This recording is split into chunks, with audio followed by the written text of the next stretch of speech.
Good morning, students, and welcome to this content-based presentation, Educational Management Combined Courses. This presentation is based on the examinations for 2021. That means all the examinations for this year are covered under this presentation. First of all, let us look at the learning outcomes that we require from you. You need to read all the learning outcomes in all the units. The learning outcomes are actually the compass that guides you how far you should go as you are pursuing your studies. On completion of all units, you should be able to master all the learning outcomes. Bear in mind that tutors are not allowed to give you scope of work to be covered during examinations. You need to study all units guided by the learning outcomes. I will highlight certain topics that students find hard to answer, as well as some common mistakes students tend to do. First of all, let us look at this topic: management, manager, and administration. You need to distinguish between all those concepts. What do we mean with management? What is a manager and administration? And the core functions of management, which is planning, organizing, control, and leading, or in short, POLC. The diagram that is in front of you describes every function in management, and you need to know what every function entails. For example, if you look at planning, it says look at the future set goals and objective and decide how to carry out activities of the business to achieve goals and objectives.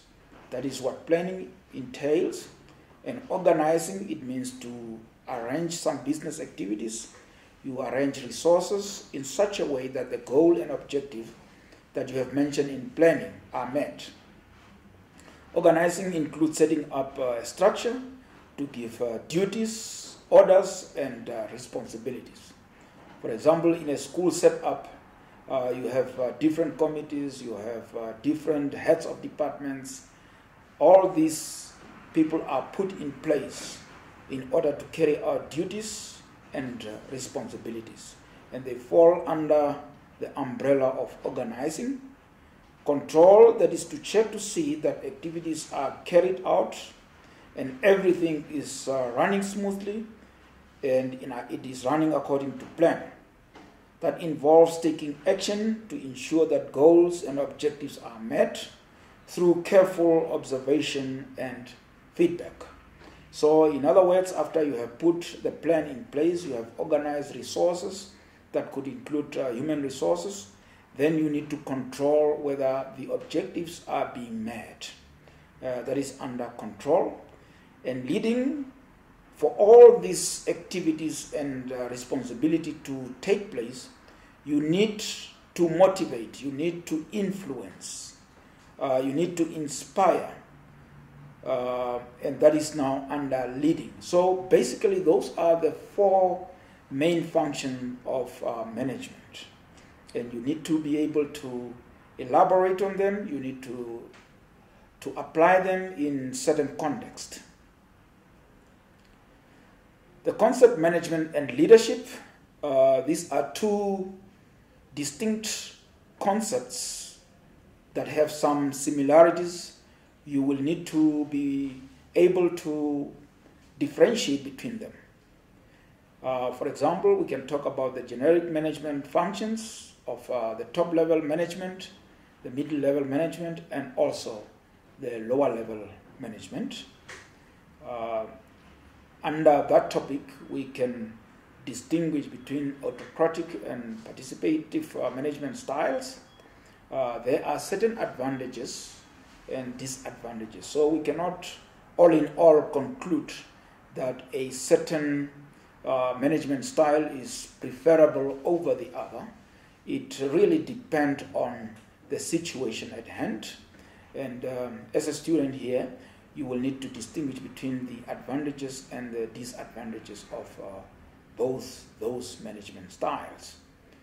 We can also look it from the angle of male and female management styles.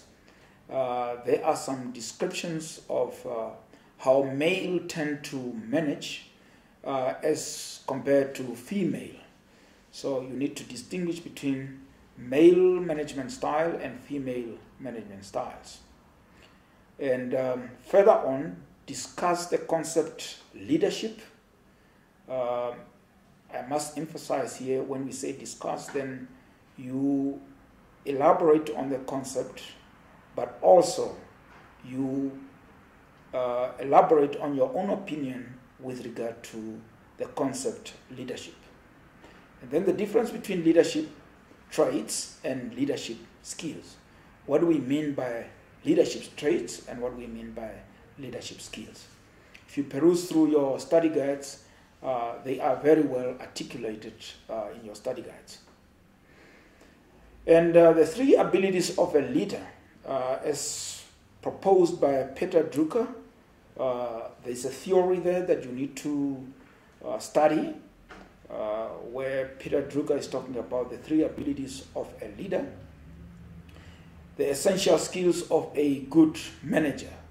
So what is expected from a good manager? There are distinct essential skills that a manager should have in order to qualify as a good manager. Still continuing with management and leadership, the difference between management and leadership as concepts, managing staff and learners in an inclusive school. It's very well articulated also in your study guide. When you are faced as a manager by a diverse school, people coming from different diverse background, diverse culture, how would you manage both the staff and the learners in an inclusive school?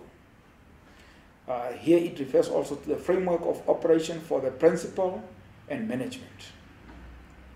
And then another theory of Taylor, the Taylor scientific management theory, the benefits thereof, total quality management theory, and also you study assertiveness, what it entails. And then we have that illustration that is actually giving the difference between transactional leadership and transformational leadership, as it is illustrated by those pictures that you can see. There you can see a leader that will command and say, give me your support. And the follower will say, okay, as long as you take us, as long as you take care of us.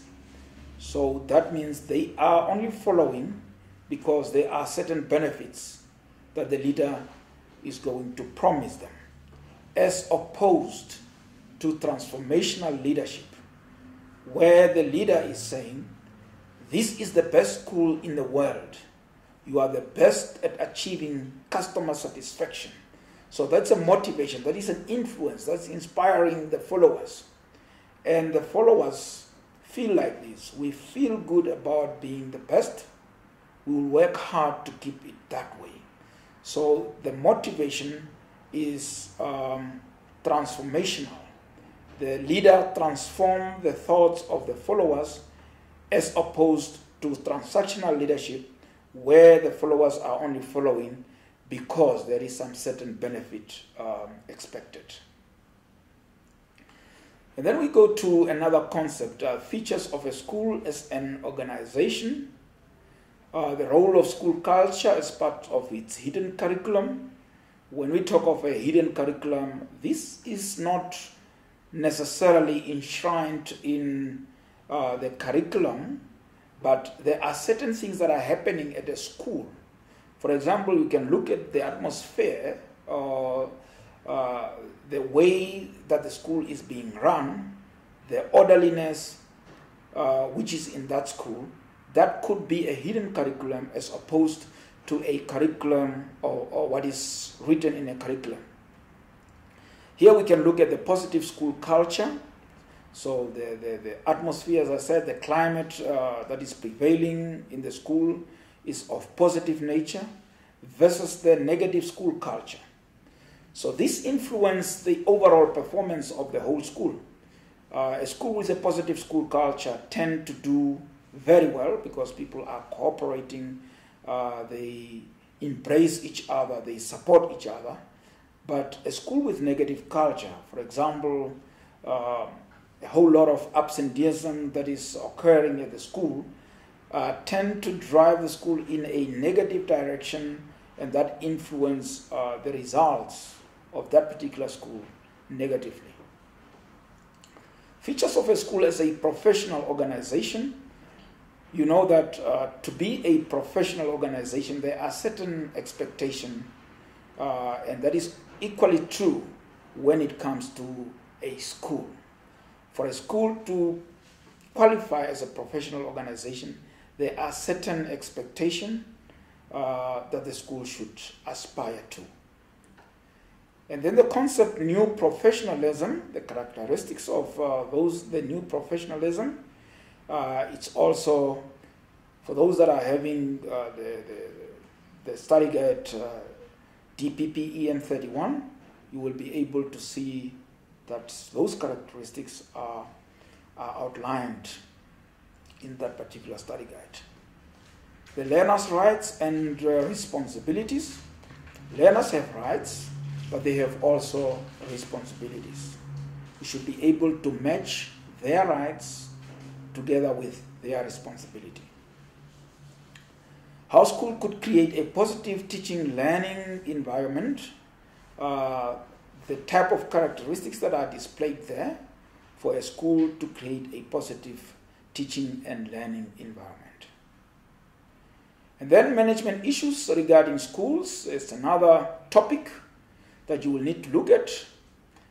Here we look at the whole school development plans and strategies, the quality improvement of the school as a whole. And then that famous diagram which distinguishes between administration and management in terms of the different levels. You need to understand this diagram first of all before you attempt to describe it. You see the line that is running diagonally across that box. If you look at the top level, you will see that on my right hand side, top level management, you see that management's function is very small relatively to administration. If you look at administration, you see that the block is larger. That means in terms of administration, the top level management has a bigger role to play compared to management. And then we come at the middle one, which is the middle level management. You will say that the two blocks are equal. That means there is an equal distribution of duty if you look at administration and management comparatively. And you look at the lower level management, the picture has changed as compared to the first one. You will see that the lower level management, management is having more duty to do compared to administration. And that is exactly what we want to illustrate by this diagram to show how the role changes when it comes to management and administration respectively. The management of health and safety in a school, it's another topic. Here you look at the benefit of maintaining good hygiene and sanitation standard in schools. We know now, we are familiar with COVID-19 pandemic, and the question will also be related, and it is relevant to what is happening across the world, and it is relevant to what is happening in school in terms of sanitation and hygiene in schools. the typical emergency procedures for the school, what the role of